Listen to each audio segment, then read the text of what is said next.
मिसाल के तौर पे मियाँ बीवी आपस में बात नहीं कर रहे क्योंकि कोई मसला हुआ है घर में, सो कोई बातचीत नहीं। सो उसका हस्बैंड कहता है कि मैं तुमसे बात नहीं कर रहा, और बीवी कोशिश करती है कि उसको मना ले। वो कहती है प्लीज़ मुझे माफ़ कर दें, मुझसे गलती होगी, मैं कमज़ोर हूँ, जो मैंने किया वो गलत था।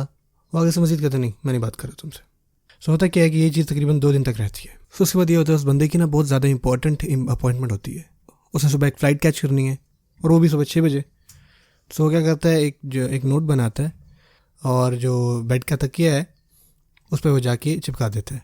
उसमें लिखता है कि मेरी सुबह बहुत ज़्यादा इंपॉर्टेंट मीटिंग है, तो क्या आप मुझे सुबह 5 बजे उठा सकती हो, और ये तकिए पे वो चिपका देता है। सो जब वो कमरे में आती है तो उनके दरमियान कोई कम्युनिकेशन नहीं हुई। सो वो नोट पढ़ती है और कहती है ठीक है, और वो रख देती है। सो अगले दिन जो आदमी है वो सुबह 10 बजे उठता है और वो सुबह उठ कर रिलैक्स करता है, सूरज तो कहाँ पहुँच गया, क्या हुआ कि मेरी बीवी ने आज उठाया नहीं मुझे, और वो जो है अपने काम पे चली भी गई है। और उसको इतना गुस्सा चढ़ता है कि सोचो ना। लेकिन देखिए उनके दरमियान कोई कम्युनिकेशन नहीं हुई, बात ही नहीं हुई।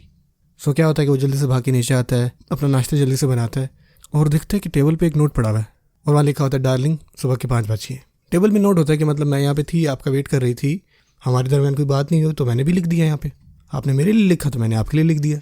सो देखा जाए तो ये एक लतीफ़ा है, लेकिन जो हकीकत है, जो चीज़ हम इससे सीखते हैं वो ये है कि जो लैक ऑफ कम्युनिकेशन है उससे बहुत बहुत ज़्यादा बड़े मसले पैदा होते हैं। और वो इशू छोटा सा होता है, लेकिन अगर हम बोलना ही बंद कर देना तो वो बहुत बड़ा बन जाता है। आप क्यों एक दूसरे से बोलना बंद कर देते हैं बिल्कुल ही? अगर कोई मसला है तो उसको हल करें, रियलिस्टिक अप्रोच रखें। जब ऐसा रखेंगे तो आपका मसला ऑटोमेटिकली दूर हो जाएगा। और अगर आप अनरियलिस्टिक अप्रोच रखेंगे, मैं लोगों को जानता हूँ जिनकी जैसी शादी होती है तो बंदा कहता है कि मैं जो है अपनी बीवी को देखना कैसे बदलता हूँ, तो मैं उनको कहता हूँ कि भाई आप उनको चेंज नहीं कर सकते। हाँ, शायद आप उनके हुलिया वगैरह चेंज कर दें, और वो भी शायद वो खुद ना बदलना चाहे, वो अपनी आपकी कोशिशों से ही बदलेगी।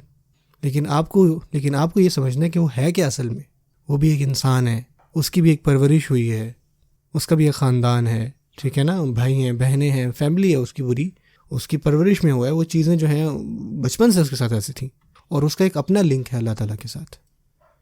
सो आपको ये बात समझनी है कि वो एक दिन में जो है वो आपके लिए बदल नहीं सकती। और यही बात औरतों के लिए भी है कि जैसे लोगों की शादी होती है तो औरत कहती देखना मैं उसको चुटकी में बदल दूँगी, आप देखती जाओ। आप किसी को भी नहीं बदल सकते, ऐसा कभी नहीं होता। आपको ये एक रियलिस्टिक अप्रोच रखनी है।